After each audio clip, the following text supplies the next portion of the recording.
आपके कंपनी में 1000 लोग हैं या आपके एक स्टार्टअप में बहुत सारे कस्टमर्स हैं, सप्लायर्स हैं और आप एक नए ग्रेजुएट स्टूडेंट हो जो अपने काम शुरू किया और आपको लगता है कि मैं ऐसे एक माहौल में कैसे परफॉर्म कर सकता हूं ताकि लोग मुझे नोटिस करें। ये बहुत ही कॉमन प्रॉब्लम है और बहुत कॉमन क्वेश्चन है। तो आज का वीडियो होने वाला है how do I stand out in the crowd. एक भरे भरे कंपनी में जहां पे बहुत सारे एम्प्लॉइज हैं या शायद कम एम्प्लॉइज भी हो सकते हैं, पर आप कैसे एक स्टैंड आउट एम्प्लॉय हो सकते हो या स्टैंड आउट स्टूडेंट भी हो सकते हो ताकि लोग आपको नोटिस करें और आपका तरक्की जल्दी से जल्दी हो जाए। That's the video for today, so stay till the end क्योंकि बहुत सारे इंपॉर्टेंट बोनस पॉइंट्स भी मैं देने वाला हूं एंड में। पहला पॉइंट है बीइंग एन एक्टिव लिसनर। आपको हमेशा ऐसा लगता है कि अगर मुझे स्टैंड आउट करना है तो बहुत सारे बातें करना पड़ेगा, हमेशा क्वेश्चंस पूछना है, तो ये बहुत ही गलत बात है। ऐसा नहीं है कि जो लोग अच्छे टॉप परफॉर्मर्स है या स्टैंड आउट करते हैं वो हमेशा ज्यादा बात करते हैं, पर उससे भी ऊपर है वो अच्छे से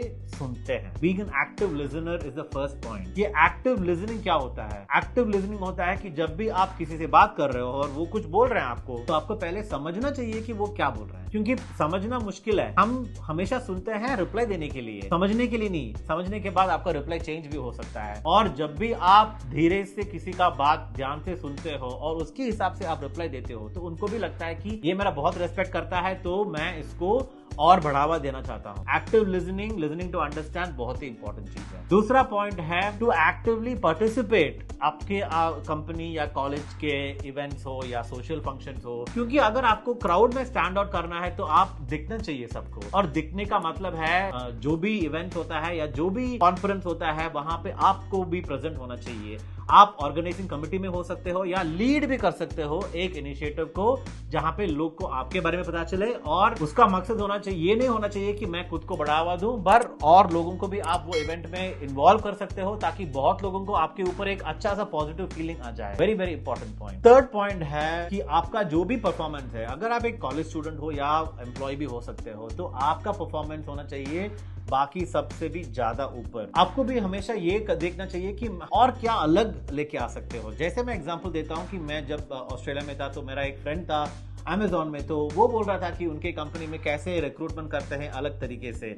मैंने वो आइडिया सीखा और मेरे कंपनी में लेके आया। और एक फ्रेंड था, वो बोल रहा था कि कैसे उनकी कंपनी में स्ट्रैटेजी सेशन ऑर्गेनाइज करते हैं और क्या क्या डिस्कस करते हैं, वो मैंने सीखा और वो मेरे कंपनी में लेके आया। तो मैं हमेशा अलग न्यू आइडियाज लेके आता था। तो आपको भी स्टैंड आउट करना है तो न्यू आइडियाज आप अपने मैनेजर को या अपने टीचर को या प्रोफेसर को सजेस्ट कर सकते हैं। यूज ना हो पर एटलीस्ट उनको मालूम होगा कि ये हमेशा दूसरा कुछ चीजें लेके आता है, अलग सोचता है, तो इसको बढ़ावा देना चाहिए और ये स्टैंड आउट हो सकता है। नेक्स्ट पॉइंट इज अच्छा सा क्वेश्चंस पूछना। अभी रिसेंटली मैं एक डिजिटल प्रतीक का एनएफटी इवेंट में था और वहां पे देखा मैंने एक बंदा बहुत ही स्टैंड आउट था। वो सब लोगों को उसके बारे में पता चला क्योंकि वो अच्छा सा क्वेश्चंस पूछ रहा था और हमेशा नहीं पूछता था, पर जब भी पूछा कॉन्फिडेंस के साथ पूछा उसने तो सबको वो दिख गया, मतलब वो नोटिस हो गया। तो सब लोग उसके बाद उससे जाके बात कर रहे थे और ये एक अच्छा सा एक क्वालिटी है, ये सबको होना चाहिए। उसके लिए आपको नॉलेज होना चाहिए क्वेश्चंस पूछने के लिए। तो पहले कुछ भी आप मीटिंग में जा रहे हो तो उसके बारे में प्रिपेयर करो, अच्छा सा 2-3 क्वेश्चन प्रिपेयर करके जाओ और उसको पूछो। इंपॉर्टेंट बोनस पॉइंट, ये सब लोग भूल जाते हैं।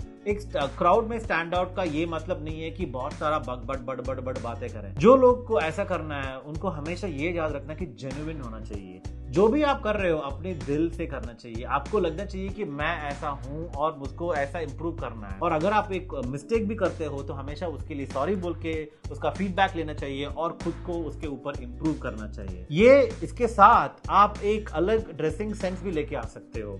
अगर सब लोग एक तरफ के ड्रेस कर रहे हैं तो आप थोड़ा अलग ड्रेस करके अपना एक अंदाजा लेके आ सकते हो ताकि लोग आपको नोटिस करें।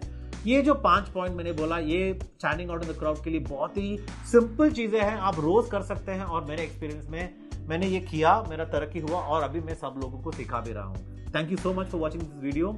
अगर आपको ये पसंद लगा, अपने सब फ्रेंड्स और रिलेटिव्स को शेयर करो, सब्सक्राइब करो और कमेंट में डालो कि इसमें कौन सा एक चीज है जो आपको अच्छा लगा, आपने प्रैक्टिस किया और आपके लिए काम भी आया। जो बेस्ट आंसर्स है उनके लिए मैं एक सरप्राइज गिफ्ट भी भेजूंगा। Thank you very much for watching this video. Till I see you next time, stay fit, stay positive, keep chasing obscene.